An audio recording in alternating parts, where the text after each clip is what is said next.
Lockdown. Top Bin 90. Our podcast is all about. Oh.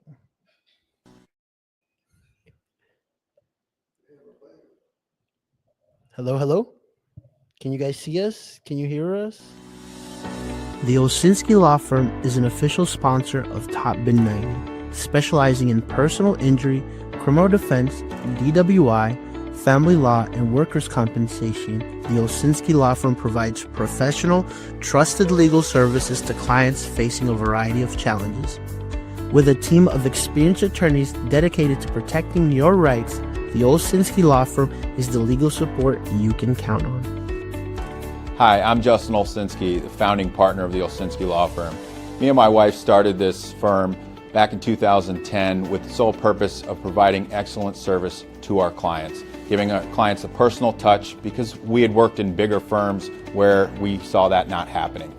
We handle criminal defense matters, civil personal injury, wrongful death, workers' comp, and family law matters. We have a team of attorneys that care about the outcome of your case, and we will fight to make sure that you get the justice you deserve.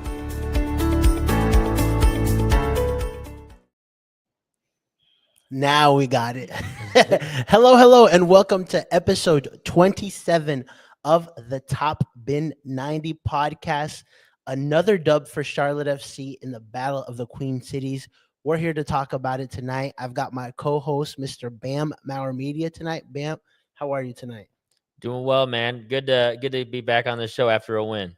Yes. And we also have, again, for a second time, Mr. Justin Olsinski. How are you? Doing good. Let's talk about the FC game. Nice. Looking sharp as always. Yeah. Thank you. Nice. Awesome. Well, let's get into it, right? The Battle of the Queen Cities this weekend. Charlotte FC defeated FC Cincinnati 2-0. Two guys that really needed a goal in Liel Abada and Patrick Ajiman were on the score sheets. Brian, how did you assess this game? Yeah, I mean, those are two players I put in my 1v1 battles, of just players that needed to show up in this game specifically because of just how they had started the year, how the attack overall has really started. I feel like kind of slow. I mean, obviously they got the 2-0 win against Atlanta, but I feel like there's still been a lot left on the table. And Dean has mentioned that in all the pressers after games, like, hey, this attack is nowhere near where we expected to be mid-season. And so I think still after this game, still a lot left to be desired in terms of end product, but getting 2 goals, getting 2 guys who still hadn't gotten a goal yet on the, getting their account open this year was key. Nice. Yeah. And Justin, as I mentioned here a second ago, Patrick Ajiman, no goals, got a goal this weekend. Liel Abada, who I would say is getting more pressure because, he needs to produce, also scored, right? How important is it for these guys to, break that kind of goal scoring drought and get their first goal this match? I think it's very important. I think for a striker in general, the more games you go without seeing the ball in the back of the net, the tighter you get, the more you start second guessing your instincts, and then it sort of snowballs out of control for you. So Ajiman getting that goal was huge. Abada played its best game of the season by far, and not just the fluke goal because they headed it backwards, but he was just more active and more aggressive in this game than he had been all season. So he finally put at least a game together that we're like, all right, maybe we see why we're using the DP spot for him. For sure. And, we always knew it was going to be a tough match, FC Cincinnati. Even Evander, he had a couple of chances. I think there was one in the first half where Kalina made a phenomenal save. And Orellano, right before Abada's goal in the second half as well, Orellano had that sick shot with his left foot cutting in on his left foot. And Kalina had to make probably, for me, it was the best save of the game. And then Abada got his chance and put away a goal.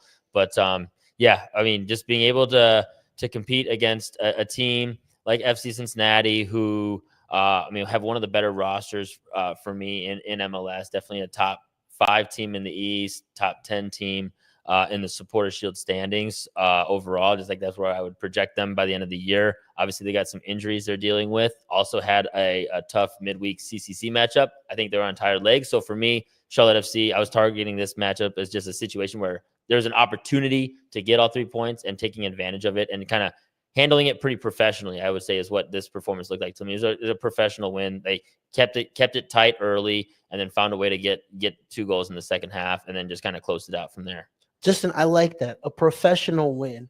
2-0, another clean sheet. I talked to Kalina after the match, and I was like, he's kind of just certifying again that he's one of the best keepers in the league. I also thought that Tim Ream had a really good game. So it's really good seeing that back four go 2 back-to-back home games as shutouts. Yeah, I mean, I think sometimes you take for granted how good Kalina is because when you don't have a really good keeper, you notice it. I mean, he's making a lot of saves that, in these games that tie the game up or swing the entire momentum shift. I think they had a couple of shots even right after we had gone up 2-0. They started putting some pressure on us. He made a couple saves. One of those goes in. All of a sudden, we're sweating this game out, and that didn't happen. So, yeah, I mean, it was a lot nicer to have a comfortable game, not worrying about a last-second cross or something like that, tying it up and giving away 2 points. So, yeah, I mean, Kalina's, the anchor back there, and it saves us game in and game out. Yeah, I'm still a little concerned about just how much he's still having to save the team a little bit. I would like to see maybe a few less shots on target, maybe a little bit less volume against. I've been harping on that pretty much since day one this year, but I'm probably going to keep doing that until, I mean, there were 7 shots on target. That's a decent amount of volume against. And so, and there was that one situation where Privet kind of swung and missed, and Yoya Kubo was in on goal. Pretty much, he didn't realize how much time he had, and so he kind of rushed the shot. But there's some of those situations where, still for me, a little bit concerned. There's like some kinks they just got to work out, both on the defensive end, I feel like, and on the attacking end for sure. But hopefully down the road, maybe Kalina doesn't have to save us quite as much. It's nice to have the goalkeeper of the year. Don't need to always have a goalkeeper of the year performance. What did you say? I think you had the stat about how many saves he had, like on average last season. It was kind of crazy. It was like 10 per game or something. Oh, it wasn't saves per match. It was the amount of goals prevented he had. It was the second most since 2013, and that was something that Woody had posted about Charlotte FC's comms guy, and a lot of people have been posting about. By the end of the year, that was all over. But it was the second most goals prevented. Essentially, they took expected goal stats and the amount of saves he made versus that, and they subtracted it by the amount of goals he allowed. Essentially, he was supposed to allow 10 more goals than he did, and which is like the second best in MLS since 2013. Yeah. So that's why I feel like there's a chance that there's a regression, because it's kind of looking like that again, right? With the start. Yeah, no, for sure. His goals prevented stats are probably really solid right now after the first couple of clean sheets.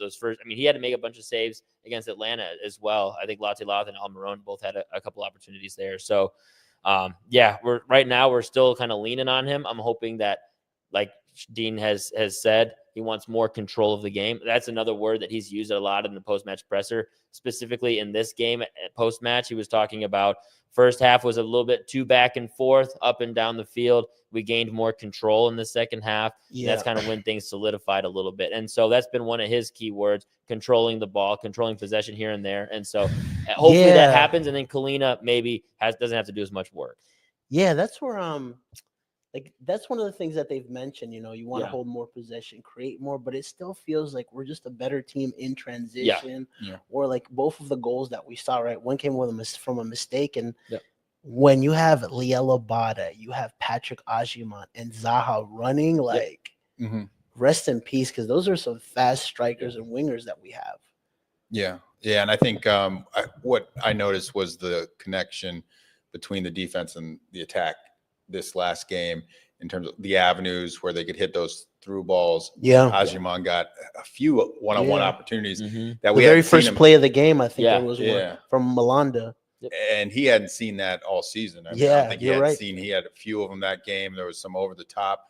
I mean, previously we just been launching the ball over the top was our only avenue of getting any kind of service up there. But I think by controlling the ball and using midfielders successfully, we were able to create that space and get those guys going.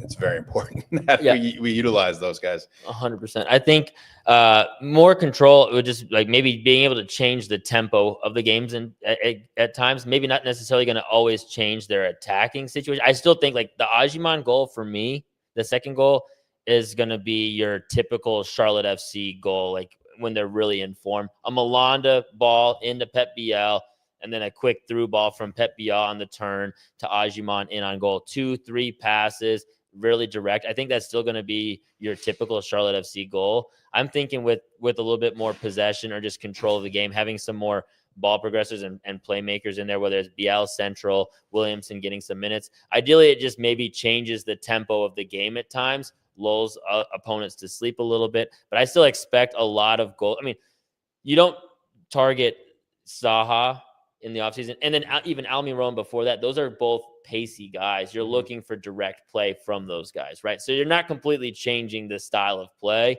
You're still looking for pace. You're still looking for directness.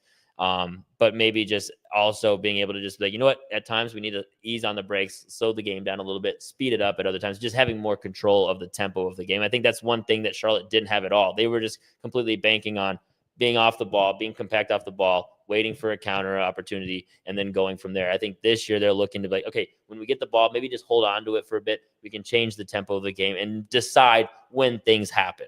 Nice. Yeah. I want to answer this question before. Brian Palma says, do y'all think that Pat deserved man of the match? Well, I mean, he had a nice goal. Yeah, I would have given it to Biel. I would have given. I was gonna say I would think Biel was. I mean, he's really showing himself coming into this game. I was thinking about how we get Abada to start producing, and I was like, well, maybe we put Biel out wide and put Abada more as a center. He hasn't been fast enough on the wing or creative enough, but Biel has really kind of pulled that together with Westwood in the center, and he's really shown his value.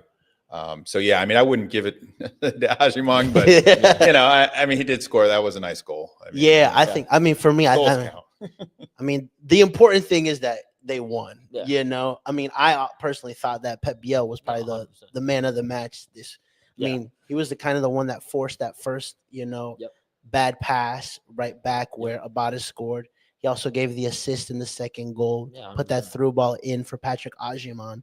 So to me, I think Pep Biel probably had the best game. Yeah, and I think Pep Biel has probably been the best out of the four attackers, probably been the best player out of those four so far this year. I mean, he's got the goal contributions to back it up, right? 1 goal, 2 assists so far. And he looks to me like he's probably going to be the key player in this front four if it stays the same for the entire year, just in terms of when he gets the ball on the turn and in some space, and Zaha, Abada, and Ajiman are able to just kind of run forward and make runs in different channels. That seems to be when Charlotte FC is most dangerous. And that's with Pep Biel on the ball running in behind, like just behind those 3 runners. And so Pep Biel, if that's how they attack, through the rest of the season, I mean, he's going to be extremely pivotal to what they're doing. Yeah. So for me right now, whether, man of the match, obviously, like, I think he's the man of the season so far. Yeah. I mean, just in terms of what he's shown, his contributions so far, let's go into that topic then a little bit, because that's was one of the things I wanted to talk about. Out of these last 4 matches, what player, and I want to hear from everybody in the comments section as well, who's impressed you the most so far? Pep Biel is obviously a name. So yeah, Pep Biel. I mean, the 1 goal, 2 assists. I think he's looked like the most creative threat. I feel like at times Abada hasn't quite, like you, Justin, like you touched on, just hasn't quite been creative enough on that right wing. And I mean, he's willing to shoot, willing to attack the box, and willing to attack the net, but hasn't really, I feel like, gotten maybe his teammates as involved on that side. And maybe that, that's also just not going to be all a part of his game.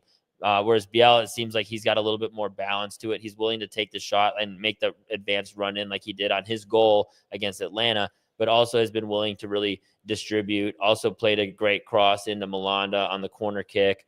I think there's just a little bit more multifaceted, and he's got more traits to his game that I think is providing Charlotte a lot of just more diversity than I think they've had in times past. Nice. I want to give a special shout out to Idan Toklomati.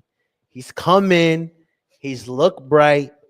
young player, forced that first goal in Seattle that saved us a point. Yeah. And he also almost scored against Inter Miami. Yeah. I know we were discussing this earlier, but I think it's really good to have, another option with a little bit different characteristics coming off the bench.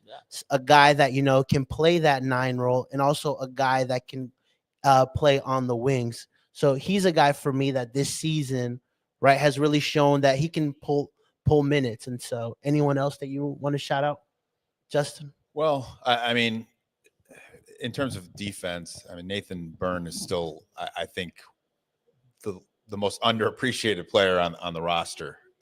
I think we talk about Malanda and Privet, and certainly their tandem has been instrumental in saving our defense, and along with Kalina. But the way Byrne gets up and down the field and his aggressive tackling, he just adds a different element, just a leadership element to the team, and speed. Obviously, it's noticeable when you have Reem on the other end that Byrne is running up and down the field, making a lot more happen on that side. So, you can't forget him. I mean, he's such an integral part of this team. And I know, talking to the Charlotte FC fans over the years, people weren't always that happy with him, but I think he's really come to in the last couple of years as a leader on this team. And Dean, you can trust him, right? He's always going to be a willing runner. He's, always healthy, right? He just always is fit, always ready to go 90. Even when he's in a more advanced wingback kind of role where he's really running up and down the field, he's just always there for the team. And I think that it's similar attributes to Bronico, right? You can just trust that he's going to be there and willing to make the runs that are necessary when the time comes. Circling back to Tokolmadi as well, I think we should highlight the fact that Dean, in the pre-match presser this last week, mentioned that they were done in the transfer market. So he had said that, after signing the left back, Doumbia, that they were no longer looking for a center forward. That means the combination of Ajiman and Tokolmani has shown him enough that he no longer feels the need. And because there's still a month left, they could easily still, Raul Ruidiaz, I'm pretty sure is still available. There's options out there. Yeah. And so the fact that Dean said with a month left in the window that they're done shopping, is props to Tokolmadi and Ajiman. That combination means that Dean trusts where things are going into the summer at the very least, which, that's props to both of them. They said they're done, but Lil Birdie told me that we may not be done. So it's a little Top Bin exclusive right here while we sit here and talk about this. But props to Edon, right? And then I think Malanda also. Malanda's also always just a guy who's just dependable. Like, I'm honestly surprised that he's still here. It's gonna be tough keeping him, after, I feel like they'll get some legit offers for him this summer. So that'll be tough, if we end up losing him. So we'll see. Right. Awesome. Let's talk a little bit about, first 4 matches. We discussed this at the beginning of the year, right? How tough it was gonna be, right? Starting in Seattle away, then we come back, play Atlanta at home. Then we travel to Fort Lauderdale to play Inter Miami. Then we come back home and play FC Cincinnati. Some really, really tough teams. 7 points, right, out of those 4 matches, right? And it still feels like we still haven't played our best. Justin, how satisfied are you with that point return? Yeah, I'm very satisfied. That is something that you start out the season, you're still putting the pieces together, and you're getting results that, from previous seasons, we're trying to catch fire a little bit towards the end of the season, trying to sneak up the standings.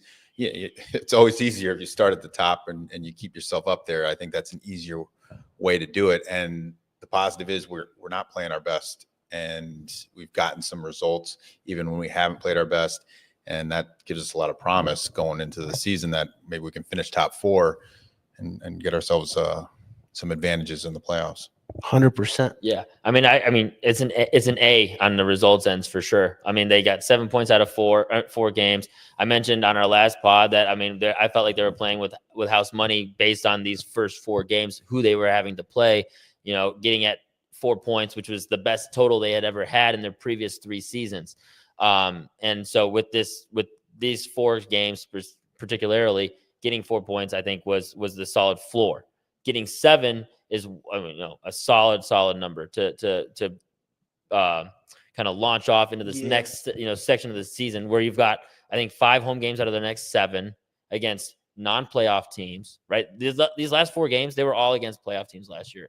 3 of them were in the top 10. Yeah. And 1 was a Supporters Shield winner, right? That set the record for points. Yeah. So definitely a tough start. And then their next 7 games are against far easier opponents, a lot more home games. They have a lot of opportunity to really build up some momentum now. And get the performances right. I think that's really the big thing. And so sometimes it's hard to, if you're not playing well, playing against tougher competition makes that even harder. So having home games, having a little bit extra momentum, having maybe a little bit weaker opposition gives you those opportunities to kind of tune up a little bit and kind of work out some of those kinks. So I think that's what they've really set themselves up for moving forward. And at the same time, they're also still averaging like a 60-point pace, which is well into the top 4 at this point. So, I mean, A across the board in terms of results. Yeah. It's funny though that the one game where we could have gotten more out of is the one that we lose, Yeah. 10-man Miami, right? I mean, I was there and we just didn't look great. And so it's very interesting. But like when you look at it, right, like you mentioned, out of those 4 matches, 7 points is a phenomenal return. And I think the key is, like you said, like we're still not clicking 100% just yet. No. And we still haven't seen the best of Patrick Agyemang. We still haven't seen the best of Pep Biel, even though he's getting there. I think Kalina, he's been phenomenal, right? So, but as a team, it still feels like, and Dean mentioned this, right, where he feels like the team's still not clicking to its 100%, right? And so they're getting close. And so let's actually hear from Dean Smith. It was a really tough start on paper. You look at the teams that we were playing against. I didn't think we played very well against Seattle, and we're fortunate to get a point. The next 3 games, I felt we deserved something out of them, out of all 3 games. So, 7 points is a decent return. Could have been better. Could have been worse. Could have been better. Could have been worse, right? But I mean, like, to me, the expectations that we set up for this team versus where we're at are right on par. Like if you're looking at it, I think it's very hard to judge performances in MLS like the first few, right? Especially because it's such a long season. And 2, you just don't know when teams really hit their stride. The best time to hit your stride is actually going into playoffs, right? So well, and according to Matt Doyle, when he was on Soccer Wise recently, he said everybody sucks in the beginning, right? And so the first couple months for a lot of these MLS teams, they're all kind of tuning up a little bit, working out the kinks. A ton of new transfers came in across the league, right, this year, right? So there's a lot of change up that's happened at key positions for key players. And so it's just a matter of kind of figuring out, working out the kinks, but getting points to back it up. So you're kind of like working out the kinks on the front foot, is a huge advantage over some of these other teams. Like, Atlanta for one, right? Having a little bit harder time getting points, even though they've got a bunch of new signings that look like they could be impactful. Cincinnati is another one, right? They got a lot of injuries. Now they also have a suspension. They're dealing with some issues there as well, getting out of CCC, So it's way more advantageous as all these teams are kind of working through getting into form. If you're still picking up results and getting even some points that you're not supposed to, like the Seattle game, you take it and you just keep on running. Yeah, and 2 clean sheets at home too. That's kind of key. Yep. And so hopefully that 1 point doesn't come back and bites us though. No. Last year we were 1 point away from that 4th spot. So. And I think just watching, we have it set up very well with our defense because our defense has got that continuity. And when you start the season, when the offense isn't clicking, when things aren't, it's hard to integrate all these new pieces. I think, but having the defense solidified and having them as one of the top defenses in the league, that's what's separating us, I think, from the Atlantas at the early stage of the season. We don't have to worry about that. And it's a nice feeling knowing that you have a defense back there who isn't going to give up a lot of goals, or you're worried, oh, here comes another one here. We can't defend the corner. We can't do this. We can't do that. These guys are defending well, and it's going to leave us in every game. And we just need to fine tune that offense. Yeah. And if they keep getting home wins, I mean, the 1 point won't be a factor. Like Yep. if they get double-digit wins, which I don't think they've done yet in their club history, if they get the double-digit wins at home, get like 35, 40 points at the bank, it won't come down to 1 point. They'll be in the top 4 because they'll just have those points to just be able to count on as a foundation, And I think that's just they haven't really gotten to that next level. We've had solid home performances and being able to consider it like the fortress as right as we call it, and as the fan base, behind them and everything like that. But just being able to get the results to that next level, that's really what the top teams are doing. They're putting up like the LA Galaxy last year. They didn't lose at all in their home stadium. So just getting to that next level is where you really, get to that top 4 standing, and it won't come down to a point if you do that. It's also a good feeling like the team is backing up the expectations. Yeah. Right. That was always kind of like I was a little weary of, Yes. And so, I mean, obviously it's only 4 games to start off the season, but it's 4 tough games. Now, these next 5 to 7, we really have an opportunity to solidify, that 4th place and, who knows, maybe shoot for even higher. So nice. Let's talk a little bit about, this match coming up with San Jose. But first, I want to get into some of the players that we'll be missing, right? And so, I mean, Patrick Agyemang is heading up to the U.S. men's national team. So huge shout out to him. I mean, he took his opportunities in that January camp, and that's huge for him to get a call up for these games. He could potentially have a trophy 4 matches into his USMNT's career, so that's pretty cool, Obviously, Tim Ream also is part of that squad, and someone that we haven't mentioned before, Idan Toklomati, got called up to the U21s with Israel. So, I mean, that's 3 players that we're missing, right? And so Idan is a guy that I've kind of been counting on. And so, Brian, like, who's the striker this weekend? Yeah.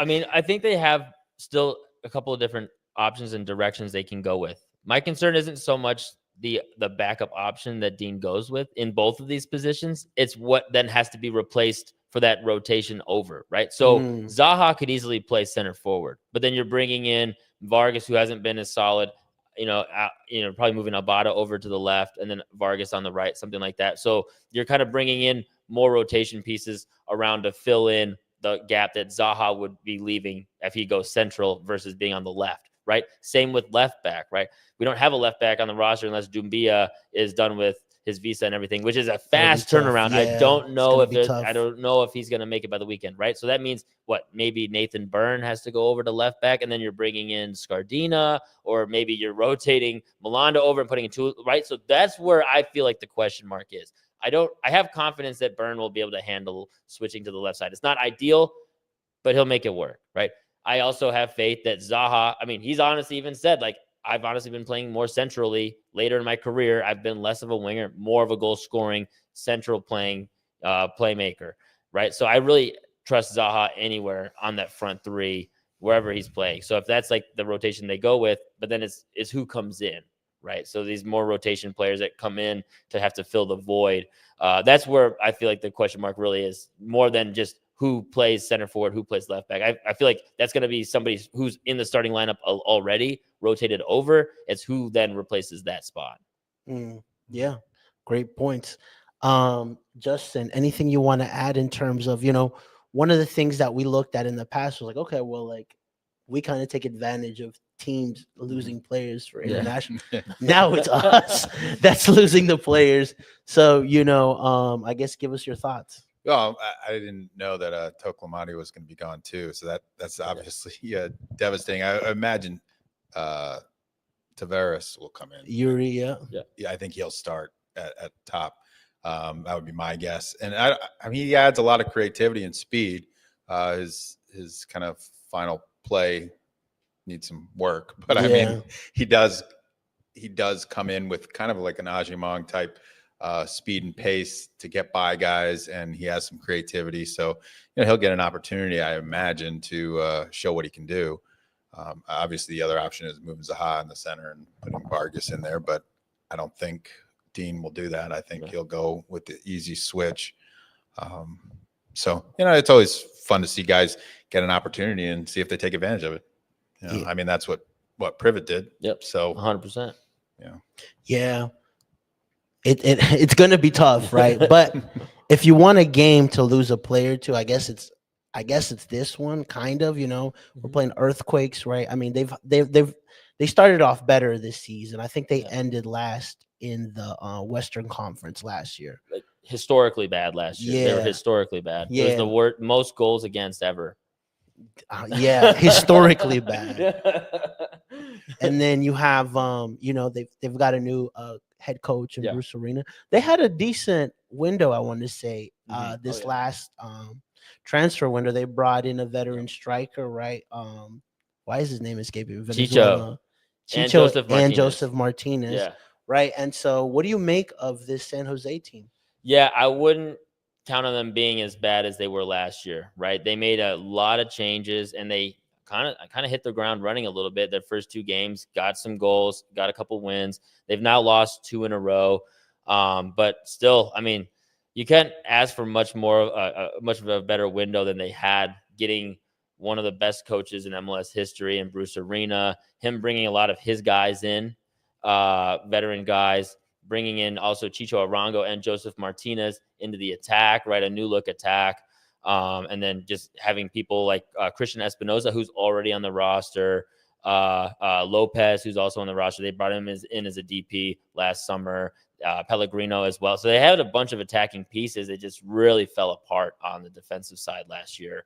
But I would keep an eye out on Espinoza. He's one of my favorite players to watch in MLS on the right wing. Not so much last year when they were really struggling, but even then, he still had 16 goal contributions, even though I think they won the Wooden Spoon. So to have 16 goal contributions on one of the worst teams in MLS is credit to his ability to still make things happen. And so for me, he's just one of the best creators on the right wing. So that makes it a key matchup. Who plays left back for Charlotte this week? And they're going to be lined up against him. So that for me is probably the key matchup of this whole game, is just who lines up against Espinoza and how they defend him. Justin, back-to-back losses for San Jose, coming into this game, and they just lost at home to Colorado. If there's a game that you're looking to miss players for Charlotte FC, is this the one? Yeah, I mean, it's certainly setting up that way. I mean, them having to travel across the country too.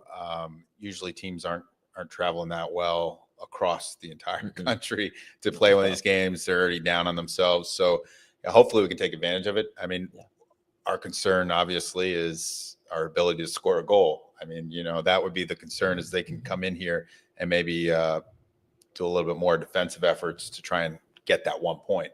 And can we break them down, which we struggled mightily against Miami to come up with anything creative. Yeah. They parked the bus. We were just like, we don't have anything. Yeah. Actually, that's a really good point, because when you look at teams in MLS and they start traveling, right, that's a big travel. I think that was one of the things that Dean Smith mentioned right at the beginning of last year, when I think it was his second game, he had to go to Vancouver, right? He was like, this is a far place to travel to. And like, you're talking time changes, right? So being able to actually do something in a match like this, like, it takes a lot, right? And so, I mean, even like, I can't remember the last time we've traveled to an LA or somewhere like on the West Coast where we actually played really well. Can you think of a game? Like, it's always been tough. Like, when we played LAFC the first game of the season, it was like 5-0. LA Galaxy away. I think they did all right. I think we might have even won. Okay. I think it was 1-0 against LA Galaxy. This might have been 2023. I'm sure somebody in the chat will rip me apart if that was not accurate. But I think there was one time when Charlotte beat LA Galaxy away. I think it was 2023. Yeah, that's a really good point you bring up. I'm like, every time we travel, like, especially that far. Well, I mean, that's one of the things that these players have to adjust to when they join the MLS is the travel. I mean, you go, just use the Premier League as easy, but any of those European countries, I mean, you talk about a 4-hour drive across the entire country. Here you're taking a 5-hour flight across the country and you're going through time zones. It's a whole different ball game with your body and getting yourself ready for it. And going west to east, they lose time, right? So this game essentially is going to be a 4:30 Saturday game for them. So and on top of the travel, so it's going to feel a little bit like an early game for them, and so there should be an advantage for Charlotte FC in a big way, on top of just them being at home in a, and this being a far weaker team overall in terms of they still have while they had a good transfer window in the winter, they still have a lot of question marks and a lot of things to answer throughout the course of this season, right? They've got like a brand new player on like left wing back. Yeah. It's like they got some holes to fill. Although Dean did say, I think they asked him about the travel. He was like, these players have to get into their chartered plane. They don't have to wait for anything, right? Like it could be worse. And I was like, yeah, he's right about that as well. Yeah. Right. And so when you look at like analyzing some of these things, that's one of the things that you think of. So anything else you want to add on them traveling? No, we're good. Perfect. Let's talk a little bit about the new left back that was signed, Suleiman Doumbia. Hopefully I'm not butchering his name, right? And so one of the things that Dean Smith mentioned heading into this, new season was that they wanted a new left back, right? And so Tim Ream has done a job, right? I kind of put it out there. Is he going to replace, Tim, or, is Andrew Privet going to go on the bench, right? And then we'll see this guy, or is he, coming in as a complimentary player, right? Because as we've seen, and we're seeing it now, Tim Ream is actually going to be missing this next match, right? And so obviously we won't be able to count on him, but what do you think a guy like Doumbia can bring to us? Well, a natural left back. He's the only one on the roster right now besides Jelaine Forbes, right? So we have more of a guy who's going to be more comfortable and used to getting up and down the field, right? Tim Ream can fill the role, but you can tell he's kind of hesitant to really go forward and do a lot of the overlapping runs, right? That's just not naturally what he had been doing during his time in Fulham or his entire career, right? He kind of naturally fit into a left back role where he almost played more of an elbow back, where he kind of stayed back and did a lot more of just the defending while Byrne went up the right side. So now it can give him another dynamic where it's like, hey, this guy is more of a left back, left wing back, left midfielder who can really do some overlapping runs with Zaha, give Zaha an opportunity to go inside while you still have a runner out wide, maybe also doing a little bit of inverting himself while Zaha's outside, giving him another option inside the box. So just a little bit more dynamism in the attack would be, I would say, the big difference here, because you already have the defensive presence in Tim Ream. You just need more flexibility on the attacking side. Yeah, flexibility. Justin, I think you touched on that last time we had you on the podcast as well, that that's something that we're really not going to see from Tim Ream. So it's going to be really good to see, have an actual natural left back option, maybe coming off the bench or, in matches where Tim Ream, he's also 37 now, right? So, he's playing for the U.S. national team. Yeah, especially, if he's facing a really fast winger, maybe you give him a break. Or I don't think Dean will do this. Maybe it'd be more of my style, but put 5 in the back, 2 wing backs, and have him join Malanda and Privet in the center and do something like that where you're attacking with the wing backs and you take maybe Bronico out of the lineup. It gives you a lot more flexibility when you have quality players that can contribute in different ways. You give other teams different things to think about and not as easy to defend. So, I haven't seen this guy play, so I have no idea how good he is. I just heard he's fast. Yeah, and on loan FC, as we're becoming known, which I think there's a good thing on there. Where we're not I kind of like this loan route, 1, to convince players to come here, and 2, we really don't have to truly commit to them. Pep Biel is still playing to be here past August. Yeah. And right now the team needs short-term solutions, right? They've built the roster to a point and they've declared their goals, which is top 4 and trophies, right? So this is win now mode. So you're not really looking for longer-term deals at this point. You're filling in stop gaps, right? And so whether it's a short-term deal, short-term loan, I expect that could be a situation where they use the 3rd DP spot in the summer, depending on how things shake up, to just try to find another solution to just improve their chances of winning now. That's what it's all about. And so if a short-term loan gets in a guy who can kind of fill in a few games at left back, that's what they're looking for. They're not trying to find a long-term solution. They need 2025 and 2026. These are the years on their calendar. It's we got to find a way to get hardware. And so what are the deals that need to get done to make that happen? Nice. I love that. Is there anything going into this match, if you were Dean Smith, that you would be concerned with more? I know you touched on the back line a little bit, but I Yeah. also think, like, I mean, we've scored 6 goals, so it's tough to like complain about that. But like the chance creation and the ability to actually like break down teams, I'm still not seeing. Yeah, I mean that's our biggest concern, and that would be my concern about any of these weaker opponents that we're playing is if they're playing for a point, it puts us in a bind. And you saw against Miami when they get the counterattack and they have one play, and then they break us down, and then we end up losing. That's I think one of our biggest worries is our technical ability and our comfort level up top is we don't have anyone there that is. I mean, Zaha is going to be the guy that we are going to depend on to make some plays happen.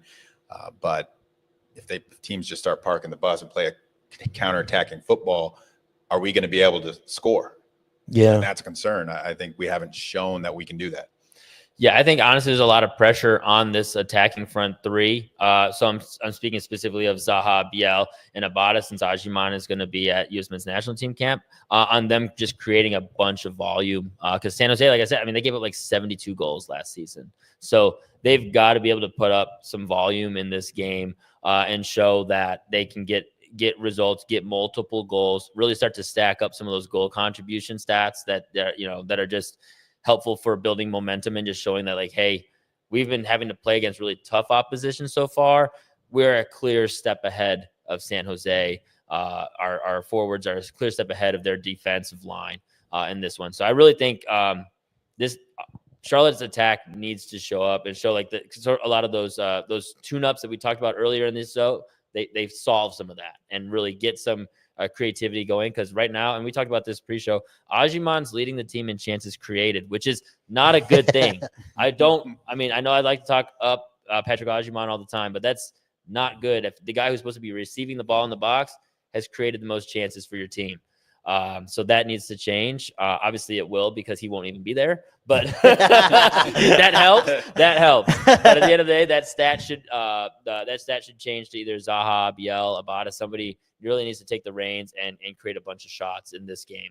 Because San Jose's, while we talked about the transfer window, they added a bunch of attacking pieces. This defensive line still gave up 72 goals last year. So they got to be able to make some things happen. Yeah. What do you guys make of Zaha's performance so far through these matches? Because I still feel like, he's still not 100% just yet. Yeah, I mean, he seems to be growing into it, getting a little – they're putting a lot of focus on him and trying to control him. So whether he's performing or not, he's at least attracting the attention that's opening up the field a little bit more. He's been willing to pass and do everything else that we need of him. I would like to see a little bit more service into the center on some of those that I feel like we just keep pulling it back out when we have a clear opportunity to try and get service in. But, I mean, he's grown into it. It's not going to be something that any of these players are full fitness or ready to go from the start of the season. So, I'm optimistic that he's on the right path here. Yeah, I feel like they still haven't quite, and I think this is more of a Dean problem that he needs to figure out how to solve, is like, how do you get, like you mentioned, just him getting double teamed a lot. How do you get him an outlet on that side of the field to kind of have somebody to play off of to try to open up some space for himself? I don't feel like Charlotte has quite found the solution. It looked like Bronico was doing that a little bit in the Miami game, where he was kind of making some runs over on that side of the field and kind of helping Zaha a little bit. It doesn't seem like that's really a natural spot for that Pep Biel likes to be in. I feel like Pep Biel kind of likes to be in the right side of the field with his left foot, ripping shots from that side. I don't feel like it's quite as comfortable for Biel on that side. So just who can be the outlet over there? We talked about Doumbia earlier. Maybe that's kind of what solution he solves in terms of just being an attacking minded wing back to kind of provide Zaha an outlet over there. Or is it Bronico continuing to advance higher up the field? Is it Williamson getting another shot? Just finding a way to kind of get Zaha somebody to play off of on that side. Cause it's really like, Ajiman likes to kind of be in the box and looking for runs in deep. So he doesn't really do a whole lot of that playing off of teammates on either wing as much. And then obviously it's really hard to get Abada over onto that side. So, and if Biel is not going to be the one to do it, you just got to find another outlet for Zaha to try to open up some space and make it less 2v1 as often as it has been. Sorry, we're good? Okay. Yeah, and also lastly, like I think you mentioned it a little bit too, like he likes being out wide more than trying to play in more centrally, right? And so I think, I mean, there's opportunities, there's spaces that like he's just not taking just yet.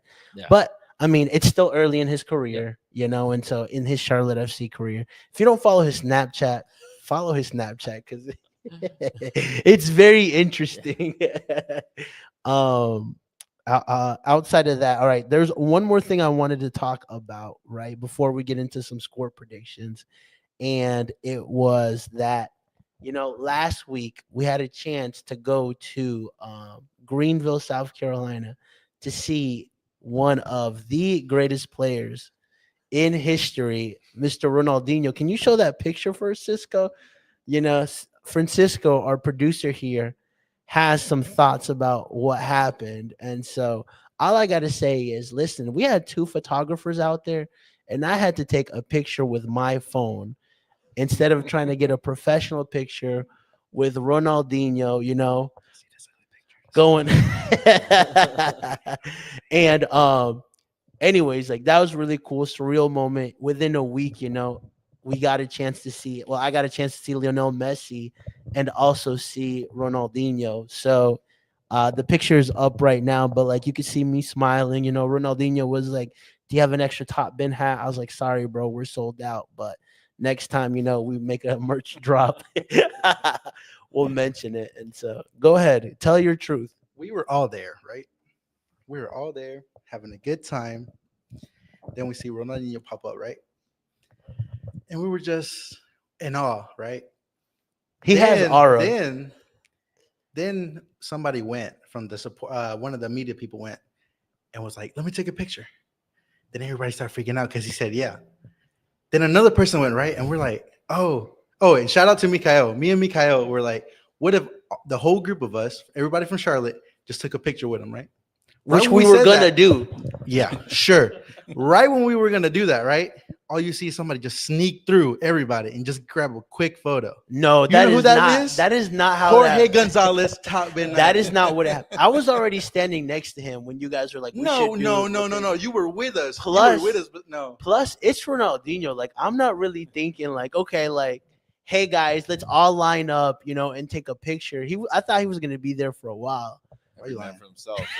Right? Pretty. Listen, nah, it wasn't a thing. We can all do it together. It wasn't a thing of like, hey, like, we never planned for this. It was just a moment, right? Plus, you know, it's kind of saddening to me that the 2 photographers that we had out there, nobody was like, you know what?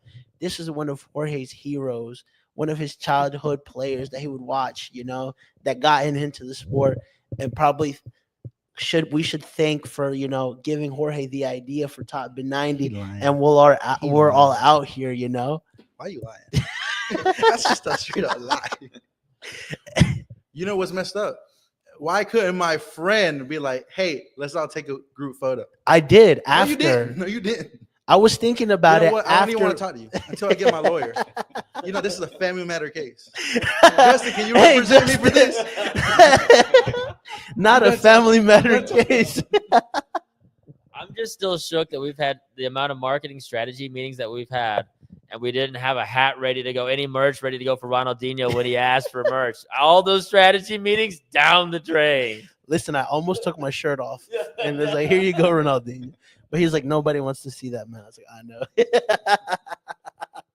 Nice. Obviously, well, he was there because he's a minority owner in Greenville Triumph, which is pretty cool. They're building a new stadium next year, right? I mean, any chance you have an opportunity to see a player of that caliber, you know, it's kind of crazy. I didn't have in my 2025 bingo card meeting Ronaldinho in Malden, South Carolina, out of all places. So how many I didn't days? have in my bingo card getting stabbed in the back by my friend. But, you know, it happens, I guess. That's not how that's a more realistic bingo card. How many days before he became a minority owner do you think it took before he actually knew where Greenville, South Carolina was? I still don't think he knows where Greenville is. He didn't know where he was that whole time. Where yeah, just come here. But, you know, props to soccer in the Carolinas. It keeps growing, you know. So I love seeing that, you know. Listen, Messi, if you want to buy a team, you know, 2 hours from here, we'll go see you as well. Wilmington. Yeah, for sure. Nice. With that said, let's finish up this episode and let's do some score predictions. I'll start off with you, Brian. What are you thinking? Yeah, I think 3-0 Charlotte FC. I mean, this Dang. is a No like, Ajiman is option of a tune-up. I mean, yeah, I think this is gonna be a 3-0 win, and then everybody's gonna be like, we don't need Ajiman. Like it's definitely gonna the fan base is gonna go off on Ajiman because he's gonna go score at U.S. Men's National Team. Well, listen, Toko Mati's not even gonna be there too. So who are they gonna be like? Tavares gets a hat trick and Gets a everybody. hat trick. Yeah. Like I said, he takes steps up, and now Ajiman's got to fight for his starting job back, right? Nice. 3-0. I like that. I Bold, think I think clean Zaha. sheet. Yeah, I think Zaha gets a brace, and then I think Biel gets another one. Nice. Mr. Justin. I was thinking 3-0 as well. We got I some didn't pick confident people my here. goal scorers, but yeah, I just it has a feel one of those games is just going to open up for us. If you said it could be one of those games we struggle to get any shots, and they just park the bus, and I could see that as well. But I'm going to be more optimistic that they're going to play out, and we're going to be able to get some space there. It would be peak Charlotte for San Jose to come and do a smash and grab where it's just tight the whole game, and then right at the end they score and they lose 1-0. But go ahead. I was thinking it was a situation like remember last year when Minnesota came in and beat us 3-0. I was also thinking that this is kind of like sets up to be a West Coast team, shows up out of nowhere, kind of takes everybody off guard. I was also thinking that that's in the cards. Yeah, 100%. Well, I'm not as confident as a 3-0, but I think we'll still win. I think a 2-0, and so another 2-0 at the bank. So that's been a commonality every home game, right? And so everybody's pretty confident that we're going to get a win this weekend. So I like that, and so hopefully, we'll see how the fan base turns out this weekend. There was a lot going on in Charlotte this Saturday with St. Patrick's Day. With Charlotte Independence was playing. Charlotte Independence had their home opener.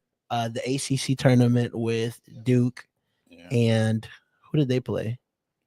Louisville. You played UNC. They played the UNC. I think the day. No, they played Louisville in the final. Louisville in the final. So, clearly we know our basketball on this show. That's all of Jorge's basketball knowledge summed up right there. Yeah. Now we're gonna break down the bracket. Yeah. We should do that. That would be a great segment. Yeah, I'm just like, this team. I know It might win. It might win. If you see all the people who study brackets and then they get them busted anyways, you have as good a chance as anybody. 100%. Yeah, I might have to do something. We might have to do something. A little top. What did he say? That's definitely not him, but all right. With that said, Brian, where can we find you? Yeah, y'all can find me on Twitter at Bam Mauer Media. You can find all my written content at topbid90.com. And also check out Dropping Points, our other show, MLS Fantasy. If you're looking for, you can still get in on the game, get in on the action. Check out our show every Tuesday night. Mr. Olszynski, we had you on again. Thank you for coming out. Oh, thank you for having me. Website, jcolaw.com. If you need any help with anything, feel free to reach out to me. For sure. We'll link it also in our descriptions. I'm Jorge Gonzalez with Top Bin 90. Again, thank you guys. Episode 27 in the wraps.